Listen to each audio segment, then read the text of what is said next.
Et on démarre tout d'abord ce journal avec la météo et un temps en toujours très variable aujourd'hui pour ce mercredi. Et pas mal de nuages, tout de même de sérieux passages nuageux même selon Météo Service. Quelques éclaircies tout de même, mais aussi des averses possibles tout au long de la journée. Les températures, elles sont en très nette baisse. 20 degrés à peine attendus pour cet après-midi au maximum de la journée. La météo, vous le savez, on en reparle en détail après le journal. L'info à la une aujourd'hui, et c'est encore le Tour de France, la dernière des 2 étapes régionales ce mercredi. Après l'arrivée à Cambrai hier, la grande boucle est au départ d'Arras dès 12h45. Un petit tour par la Grand Place et direction le bassin minier, puis 189,5 km en direction de la Picardie et d'Amiens. Encore une belle étape dans la région pour les amateurs de cyclisme, une étape de plaine et une journée que nous présente notre consultant, le rédacteur en chef de Sprint Magazine, Guillaume Van der Schaag, que nous avons joint par téléphone. C'est la première véritable étape dédiée aux sprinteurs demain, 5e étape, une étape longue de 190 km, pas de secteur pavé, pas de difficultés particulières, une arrivée quasiment en ligne droite. C'est vraiment une étape plane, une arrivée plane dédiée aux sprinteurs, donc on risque fort de voir des gens comme Greipel, comme Cavendish, comme Sagan, enfin les costauds. Pourquoi pas peut-être un Français, n'oublions pas qu'on a quand même 2 très bons sprinteurs dans le peloton avec Nasser Bouhanni et Arnaud Démare. Et pour évoquer aussi le Tour de France dans la région, impossible de louper donc la fameuse caravane publicitaire. Des dizaines de marques s'associent chaque année à l'épreuve sportive en précédant les coureurs sur la route. Le public apprécie d'ailleurs chaque année la distribution de divers cadeaux et parmi les marques présentes cette année, les boulangeries Banette au cœur de l'événement.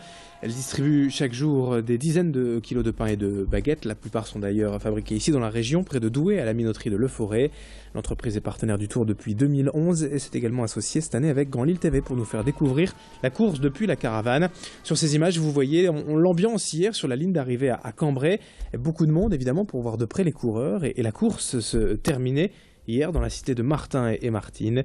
Fanny Bourdillon était aux côtés des animateurs de Banette pour le passage de la caravane et aux côtés du public nordiste venu nombreux hier à Cambrai pour suivre le Tour de France. Je suis arrivé hier soir tard, on s'est planqué derrière. J'ai mis le camping-car dans une rue et yop, je suis venu chercher la place ce matin. C'est l'esprit Tour de France en fait, même quand c'est à la télé je le regarde et là ça passe à Cambrai, j'ai pas hésité en fait. Quand ils ont déjà fait 150 km, je pense qu'ils vont être très fatigués quand ils vont arriver sur les secteurs pavés. Et vous savez qu'il faut jongler sur les pavés, c'est une technique spéciale. Et oui, les étapes du Nord, on peut qualifier chaque étape d'étape de classique, quoi. Tout est bien déroulé pour l'instant, donc ça va. Et puis en plus, on a du beau temps. L'autre actualité, cette semaine dans la région, c'est toujours en sport. L'organisation des championnats de France d'athlétisme dès vendredi et ce week-end. Les meilleurs Français seront au stadium de Villeneuve-d'Ascq pour cette grande compétition. Mais avant cela, pour inciter les jeunes au sport et à la découverte de l'athlé, l'enceinte villeneuvoise accueille le Kids Stadium, un événement pour s'initier à l'athlétisme et découvrir les disciplines. Un terrain spécial, vous le voyez, est ainsi aménagé toute la semaine pour leur permettre de s'adonner au saut en hauteur, en longueur, à la course de fond, au lancer de poids ou de javelot.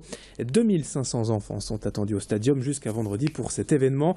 Et sachez que tous les participants cette semaine au Kids Stadium recevront une place gratuite pour assister au championnat de France des grands ce week-end à Villeneuve-d'Ascq. Explications et présentations au micro de Xavier Silly.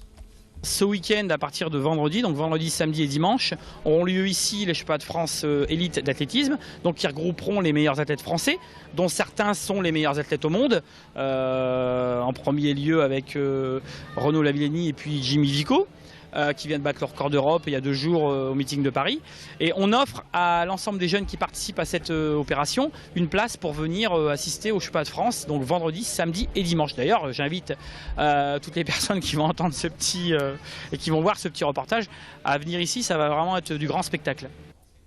Voilà, rendez-vous donc, vous l'avez compris, au Kids Stadium, autour du Stadium Lille Métropole à Villeneuve-d'Ascq cette semaine pour découvrir l'athlétisme avant ces championnats de France d'athlé et ce week-end dont on reparlera. L'actualité en bref, aujourd'hui, c'est aussi la relaxe pour les déboulonneurs. Hier après-midi à Lille, 2 membres du collectif anti-pub avaient été jugés début juin pour dégradation volontaire de panneaux publicitaires et refus de prélèvement ADN.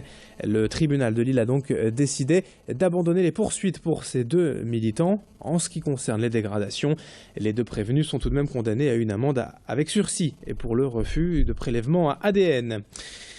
Et puis dans un tout autre registre, quelques images pour conclure ce journal à Tourcoing-Plage. L'ouverture officielle, c'est aujourd'hui le long du canal jusqu'au 26 juillet, soit un peu plus de 2 semaines. Les visiteurs auront de quoi profiter du cadre fluvial avec toutes sortes d'animations et de rendez-vous durant l'événement. Des ateliers, un petit coin restauration, un coin détente, du sable et de l'eau pour profiter de la plage. Idem à Lille-Plage et à Lambersart-Plage. Voilà de quoi donc profiter de l'été dans la métropole lilloise. Fin de cette édition, merci à vous de l'avoir suivi. Très belle journée de mercredi en notre compagnie. Tout de suite la météo et l'infotrafic.